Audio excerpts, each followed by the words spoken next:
북한은 현재 IAEA 사찰 이후 원자로 가동을 전면 중단한 상태라고 주장하고 있어. 북주선에선 이미 핵을 가졌습니다. 한반도가 화약으로 떠오른 1990년대. 완벽하게 장사치가 되어야 돼. 돈이 안 돼요, 돈이. 적들이 자네 정체를 알아챌 텐데 말이야. 외롭고 고독한 싸움을 시작한 한 남자. 박석영 선생,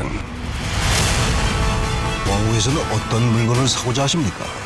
박 선생이 평양으로 와주셔야 되겠습니다. 지구상 유일하게 갈 수 없는 그 땅을 밟게 되는데요.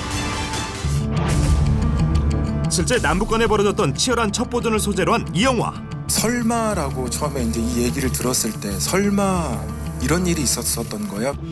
분단 현실을 사실적으로 담은 본격 한국형 첩보물로 먼저 세계 영화인들을 사로잡았던 소문인데요. 상대방을 속고 속이는 어떤 이런 사람들이니까 주로 국왕의 힘으로 말이 어려워요. 맞아. 세계 국제 기구들 다 없애고 IAEA. 특히 충무로 대표 명품 배우들의 열띤 국악 액션이 펼쳐졌다는 사실만으로 올여름 필람 리스트에 담지 않을 수 없는 이 영화.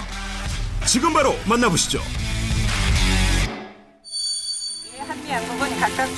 때는 90년대 초 한반도엔 보이지 않는 전쟁이 계속되고 있었으니 북한 핵 문제를 둘러싼 한반도의 위기가 고조되고 있습니다. 남한의 첩보기관 안기부와 북한의 첩보기관 보위부가 서로 스파이를 침투시키며 치열한 공작을 펼치고 있었던 건데요. 뭐야? 황병철 씨. 누구십니까? 두 남성을 다짜고짜 데려간 이들은 안기부 요원들. 그 친구 북한에서 보낸 간첩이라는 거 알고 있었습니까? 모르셨다고 해도 대한민국에서 추방당할 수 있는 사안입니다. 그럼 내가 어찌면 되겠습니까? 아시다시피 지금 북핵 문제로 대한민국이 큰 위기에 처해 있습니다. 나 그런 거 전혀 모른다. 병철 씨야 모르겠지. 근데 병철 씨 스승인 김장혁 교수는 잘 알고 있어. 사실 간첩이라던 이 남자의 진짜 정체는 안기부 신입공작원 박석영. 북한 핵 개발에 관한 정보를 얻기 위한 첫 번째 임무를 수행 중이었던 건데요. 북주선에서 지금도 핵 개발 중이냐 물었어. 이미 핵을 가졌습니다. 그렇게 북핵이 실제할 가능성이 높다는 첩보를 입수. 이제 자네가 북한 권력층으로 침투해 그들이 어떤 일을 일으킬지 알아봐줘야겠어. 이젠 북한 권력층으로 본격 침투하란 지시를 받습니다. 베이징에 있는 북한 대외경제비 심의처장이야. 리책 또는 리명훈이라고 불리지. 그 첫 관문은 북한 외화벌이의 총책임자 리명훈의 신뢰를 얻는 건데요. 2년간 북경과 단동으로 침투한 수많은 안기부의 별들이 사라졌어. 완벽하게 장사치가 되어야 돼. 표정, 옷차림, 행동 뭐 하나 어긋나는 순간 적들이 자네 정체를 알아챌 테니까 말이야. 평양이 무너지는 날, 대동강에서 다시 만날 그날까지. 그리하여 이른바 흑금성 작전이 시작됐습니다. 독산노 미네랄이 오다와 지금께서 가다가 그 이온도 시스야미노산가 닥상하이 되때 가르다니 토트무인데스. 좋긴 뭐가 좋아 이씨. 네 아웃이다. 가이. 돈 많은 대북 사업가로 위장해 북한산 제품을 파는 업자들과 접촉하길 수개월. 오늘도 하루 종일 물건 샘플만 보고 왔습니다. 늘 자금난에 허덕이는 북한 권력층이 거부할 수 없을 미끼를 던져온 건데요. 아니나 다를까 슬슬 반응이 오니 그래 회장님도 소스 있으면 바로 토스해 주시고. 전에 없던 감시망이 조여온다는 건 석영에 관한 보고가 윗선에 들어갔던 거겠죠. 그리고 마침내 왜? 박석영 선생, 내 조선민주주의인민공화국 대외경제위의 리 처장이라고 합니다. 리명으로부터 함께 사업을 하자는 연락을 받습니다. 그런데 남조선 정보를 넘겨줄 수 있겠소? 익히 예상은 했지만 호락호락하지 않은 상대. 아는 것에 있어서 최대한 성의 표시만 해주셔도 만족하겠습니다. 국가 기밀을 넘기라는 얘기입니까? 군에서 추방당한 뒤 사업을 한다는 거 나는 믿으려 하오만 당에서 그런 사람을 믿긴 쉽지 않을 것이오. 석영을 떠보려는 테스트가 분명한데요. 부탁했던 문건들이야. 이 정도 정보면 웬만한 기관장들도 숙지하고 있는 탑 시크릿급에도 못 드는 내용들인데 이걸로 그들을 설득할 수 있겠나? 성의만 표시하란 말에 그들의 진위가 분명히 있을 겁니다. B급 정보들을 준비해가는 서격인데요. 두 분이서 말씀 잘 나눠보시죠. 그런데 이번에 만나게 된 이 뜻밖의 인사, 북의 첩보기관인 보위부의 정무택입니다. 박 선생, 억하면 좋겠어. 전혀 새로울 게 없는데 말입니다. 단순히 돈을 벌고 싶은 거요. 아, 당연히죠. 돈 벌려고 제가 여기까지 온 거 아닙니까? 기카만 북조선 물건이고 뭐고 다 필요 없이 군사기밀을 내게 독점적으로 넘겨주시.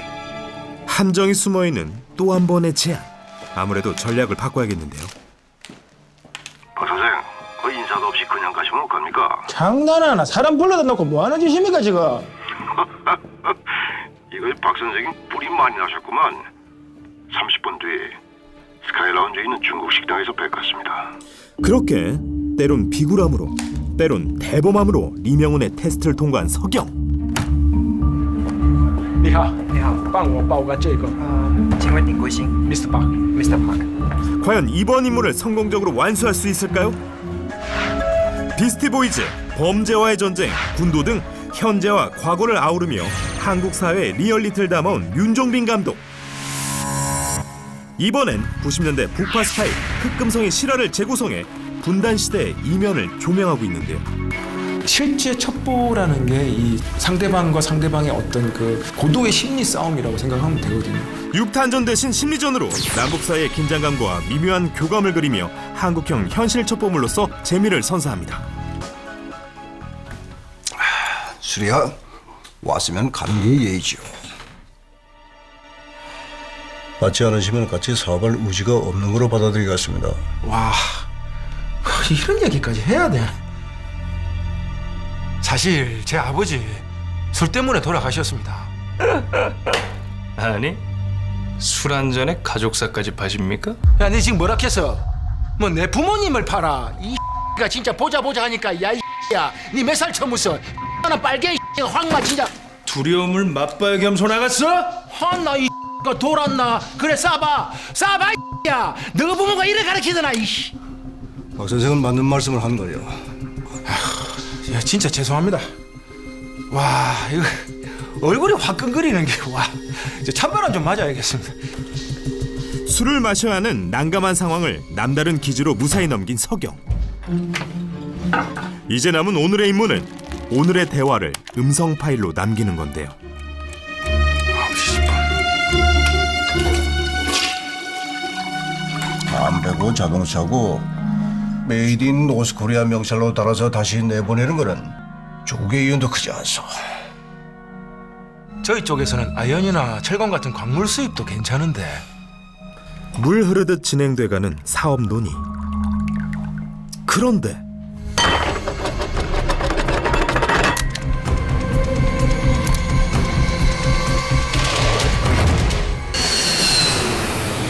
우리를 속인 남조선 간첩이 광국 최고 존엄을 만났다. 한반도 역사상 가장 치열하고 가장 소리 없었던 전쟁. 이제 2주 후면 대선이야. 자네도 역할을 해줘야지. 적과 민족의 경계를 넘나든 영화보다 영화 같은 실화. 표장님에게 조국이 하나이듯 저에게도 조국은 하나입니다. 공작입니다.